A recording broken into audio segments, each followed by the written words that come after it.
আসসালামু আলাইকুম রহমতুল্লাহ। সম্মানিত শ্রোতা মণ্ডলী, হাদিসে আছে যে রমজান মাস এলে জাহান্নামের দরজা বন্ধ করে দেওয়া হয় এবং জান্নাতের দরজা খুলে দেওয়া হয়। তো এই হাদিসটার কারণে অনেক মানুষ এটা ভেবে বসে থাকে যে যে কোনো মানুষ মারা গেলেই এই রমজান মাসে সবাই জান্নাতে যাবে, কেউ জাহান্নামে যেতে পারবে না। তারা এটা ভেবে বসে থাকে, কারণ জাহান্নামের দরজা বন্ধ করে দেওয়া হয়েছে এবং জান্নাতের দরজা খুলে দেওয়া হয়েছে, সেই কারণে। তো আসলে কি এই রমজান মাসে মানুষ মারা গেলে জান্নাতে যাবে? তো আমরা আজকের এই ভিডিওর মাধ্যমে সেই বিষয় নিয়ে জানব। তো প্রথমে এই ভাই কি বলে একবার শুনুন, তারপরে ডক্টর জাকির নায়েক স্যার এই বিষয়ে কি বলেছেন তা আমরা জানবো ইনশাল্লাহ। তো ভিডিওটি খুবই গুরুত্বপূর্ণ, সকলে ধৈর্য সহকারে দেখুন। রমজান মাসে কোনো ব্যক্তি যদি মারা যায় তাহলে সেই ব্যক্তি সোজা আল্লাহ তাআলা জান্নাতে চলে যাবে, এই কথা মানুষ বলে থাকে। কোনো ব্যক্তি মারা গেলে, সেটা রমজানের রোজা অবস্থায় মারা যায় কিংবা রোজা না রেখে মারা যায়, রমজানে মারা গেলে সে জান্নাতে যাবে, এই কথা শুনতে পাওয়া যায়। একদম একদম। তবে এই বিষয়ে কোনো কোরআন ও সেই হাদিসে আল্লাহ সুবহানাহু ওয়া তাআলা এবং তার রাসূল সাল্লাল্লাহু আলাইহি সাল্লাম কিছুই বলেননি যে রমজান মাসে মারা গেলে জান্নাতে চলে যাবে। তবে এই কথাটা মানুষ একটা কথার উপরে ভিত্তি করে বলে, একটি হাদিসের উপরে ভিত্তি করে বলে। হাদিস সহি কিন্তু অর্থ ভুল করে। সেটা হচ্ছে আল্লাহ নবী সাল্লাল্লাহু আলাইহি সাল্লাম বলেছেন সূরা নাসাই হাদিস নাম্বার 2106, সেখানে বলা হয়েছে আল্লাহ নবী সাল্লাল্লাহু আলাইহি সাল্লাম বলেছেন যে রহমতের মাস আসতে চলেছে। এই মাসে আল্লাহ সুবহানাহু ওয়া তাআলা বরকত আছে, রহমত আছে। এই মাসে তোমাদের জন্য আল্লাহ তাআলা রোজাকে ফরজ করেছেন, জান্নাতের দরজা খুলে দেওয়া হয়েছে, জাহান্নামের দরজা বন্ধ করে দেওয়া হয়েছে, এবং এই মাসে একটি রাত রয়েছে যেটা লাইলাতুল কদর নামে পরিচিত, এবং এই মাসে শয়তানকে বেঁধে রেখেছেন। তো এই কথার অর্থ তারা বলতে পারতেছে যেহেতু জান্নাতের দরজা আল্লাহ সুবহানাহু ওয়া তাআলা খুলে রেখেছেন রমজান মাসে, তাই যেই মারা যাবে সেই জান্নাতে চলে যাবে। যদি আমভাবে এটা বলেন তাহলে হিন্দু খ্রিস্টান যারাই মারা যাবে তারা জান্নাতে যাবে, কিন্তু এই হাদিস থেকে কথা প্রমাণ হয় না। এই হাদিস থেকে অর্থ এটাই বুঝতে পারা যায় যে অন্য মাসের তুলনায় আল্লাহ সুবহানাহু ওয়া তাআলা এই মাসে বরকত বেশি দিয়েছেন, রহমত বেশি দিয়েছেন। যা আমল করবেন তার থেকে বেনিফিট বেশি পাবেন। আপনার মানুষ এক্সট্রা কোরআন তেলাওয়াত করে, জিকির আজগারে লিপ্ত থাকে, মসজিদমুখী হয়। অন্য মাসের থেকে এই মাসে বেশি তারা আমল করে বেশি। তো এই হিসেবে জান্নাতের দরজা খোলা, জান্নাত কিনে নেওয়া সহজ, কিন্তু মরে গেলেই জান্নাতে ঢুকে যাবে, জান্নাত খোলা আছে এই জন্য, এটা এর অর্থ বহন করে না। এবারে ডক্টর জাকির নায়েক স্যার এই বিষয়ে কি বলেছেন তা আমরা একটু জেনে নিই। এবারে শেষ প্রশ্ন, আপনি নবী মোহাম্মদ সাল্লাল্লাহু আলাইহি সাল্লামের হাদিস সম্পর্কে যে কথা বললেন, এটা সেই প্রসঙ্গে যে রমজান মাসে বেহেশতের দরজা খোলা থাকে আর দোজখের দরজা বন্ধ থাকে। তার মানে কি এই যে আমরা এই পবিত্র মাসে মারা গেলে বেহেশতে যেতে পারবো? এই প্রশ্নটাও একই হাদিসের ব্যাপারে, একই হাদিস যেটার উল্লেখ করা হয়েছে মুসনাদ আহমদে, খণ্ড নম্বর 2, পৃষ্ঠা নম্বর 230, হাদিস নাম্বার 7148। এছাড়াও এটার উল্লেখ আছে সুন্নান আল নিসাইতে, অধ্যায় নম্বর 5, হাদিস নাম্বার 2106।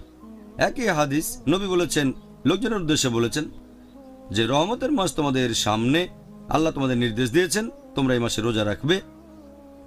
এই পবিত্র মাসে বেহেশতের দরজা খোলা থাকবে আর দোজখের দরজা বন্ধ থাকবে, শয়তান থাকবে শেকলে বাঁধা। এই মাসের একটা রাত আসবে, সেটা 1000 মাসের চেয়েও অধিক উত্তম। আর যে লোক এই মাসের আশীর্বাদ থেকে বঞ্চিত হবে সে আসলে একজন হতভাগ্য মানুষ।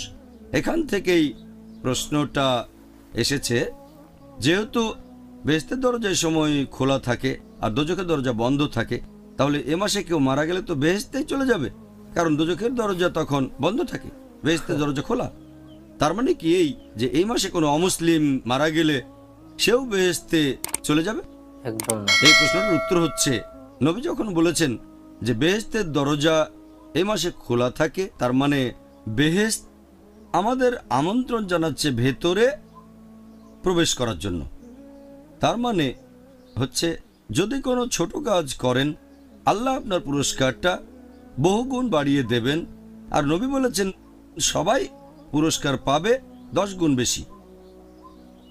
আর এই রমজান মাসে বেহেশতে প্রবেশ করা খুবই সোজা। নবী যখন বলেছেন যে দোজখের দরজা বন্ধ থাকবে, তার মানে এই মাসে দোজখে প্রবেশ করাটা কঠিন। কেন? কারণ মানুষের তাকওয়া বৃদ্ধি পায়, তাই মানুষের পাপ করার সম্ভাবনাটাও কমে যায়। আর এছাড়াও যদি রমজান মাসে আপনারা সব দিনগুলোতেই রোজা রাখেন, আল্লাহর পুরস্কারের আশা করেন, তাহলে অতীতের সব গুনাহ ক্ষমা করা হবে। তাই রোজার মাসে যদি পুরো মাস রোজা রাখেন কেউ, আল্লাহর পুরস্কারের আশায় তার অতীতের সব গুনাহ ক্ষমা করে দেওয়া হবে। এখন অতীতের পাপ ক্ষমা করা হলে দোজখে যাওয়ার সম্ভাবনাটা তো শূন্য হয়ে যায়। তবে আমাদের বুঝতে হবে যে কাজ করলে বেহেশতের দরজা খোলা থাকবে আর দোজখের দরজা বন্ধ থাকবে সেটা আপনাকে রোজা রাখতে হবে। আর এছাড়াও বেহেশতে যেতে গেলে আপনার টিকিট লাগবে।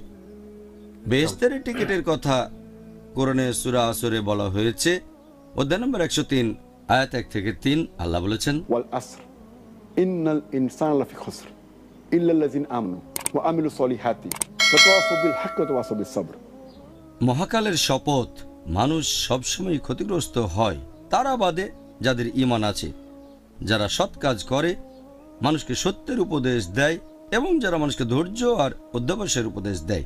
এই সূরাটা ইমাম শাফির কথা অনুযায়ী তিনি বলেছেন যে শুধুমাত্র এই একটা সূরা নাজিল হলেও সেটা মানুষ জাতির পরিত্রাণের জন্য যথেষ্ট ছিল, এতটা গুরুত্বপূর্ণ। এটাকে বলা হয় রাহে নাজাত, পরিত্রাণ পাওয়ার পথ। কোনো মানুষ জান্নাতে প্রবেশ করতে চাইলে 4টা শর্ত আছে। 1 নম্বর ঈমান, 2 নম্বর হচ্ছে সৎ কাজ করা, তৃতীয় হলো মানুষকে সত্যের উপদেশ দেয়া, আর চতুর্থ মানুষকে ধৈর্য আর অধ্যবসায়ের উপদেশ দেয়া। তাহলে আমরা বুঝতে পারছি যে বেহেশতের দরজা খোলা, কিন্তু দরজা খোলা থাকলেই বেহেশতে যেতে পারবেন না, টিকিট লাগবে। আর টিকিটটা হচ্ছে ঈমান, টিকিট হচ্ছে ঈমান। সৎ কাজ করা, মানুষকে সত্যের উপদেশ দেয়া, ধৈর্য আর অধ্যবসায়ের উপদেশ দেয়া। রোজার মাসে এই টিকিটটা পাওয়া খুবই সোজা, কারণ রমজান মাসে আমাদের ঈমান বেড়ে যায়। এছাড়াও ভালো কাজ করলে পুরস্কার কয়েক গুণ বেড়ে যাচ্ছে। কাজটা সহজ, মানুষকে সত্যের উপদেশ দেবেন, আপনার ধৈর্যের সীমা বাড়বে। তাহলে হাদিসটা বলছে যে রোজার মাসে এটা সহজ, যে ইনশাল্লাহ আপনি বেহেশতে যাবেন, দোজখে যাবেন না। তার মানে এই না যে এই মাসে মারা গেলে প্রত্যেকে বেহেশতে যাবে। এখন যারা অবিশ্বাসী, তাদের তো ঈমান নেই, তারা বেহেশতে যাবে এমন প্রশ্নই আসে না। যদি কেউ বেহেশতে যেতে চায় তার টিকিট লাগবে, আর এই টিকিটের কথা আছে সূরা আসর। এছাড়াও আপনারা যদি হাদিস পড়েন তাহলে দেখবেন যে যদি তোমরা এই মাসে রোজা রাখো, তার মানে নিয়ম কানুন মেনে চলতে হবে আর নিষিদ্ধ কাজগুলো থেকে বিরত থাকতে হবে, শুধুমাত্র তাহলে বেহেশতের দরজা খোলা থাকবে আর দোজখের দরজা বন্ধ থাকবে। এই হাদিসে এরপর আরো আছে, এই মাসে রয়েছে একটা রাত যেটা 1000 মাসের চেয়েও অধিক বেশি উত্তম।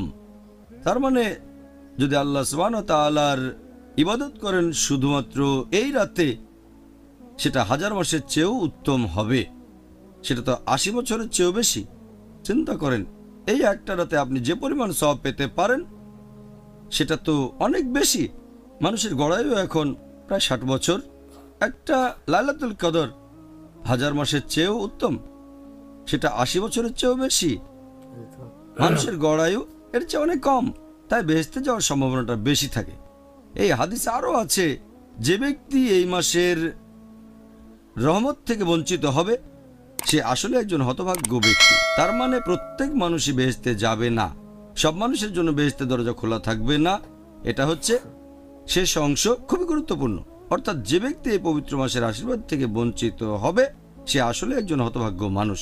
এটা তো মুসলিমদেরই বলা হচ্ছে। যদি কোনো মুসলিম রমজানের উপকারিতা না নিতে পারে আর এভাবে যদি বেহেশত মিস করে, তাহলে সে আসলেই খুবই হতভাগ্য মানুষ। এর মধ্যে অমুসলিমরাও পড়বে, তারা আল্লাহর হেদায়েত পায়নি, সেজন্য তারা আসলেই হতভাগ্য। তাহলে ডক্টর জাকির, জাযাকাল্লাহ খায়ের, এই সুন্দর উত্তরের জন্য আপনাকে অনেক ধন্যবাদ। মাশাআল্লাহ, খুবই সুন্দরভাবে ডক্টর জাকির নায়েক স্যার বুঝালেন। তো এই বিষয়টা আসলেই মানুষের মধ্যে একটা ভুল ধারণা যে সবাই মারা গেলেই জান্নাতে যাবে। জান্নাতে তারাই যাবে যারা সৎকর্ম করবে, ভালো কাজ করবে এই মাসে।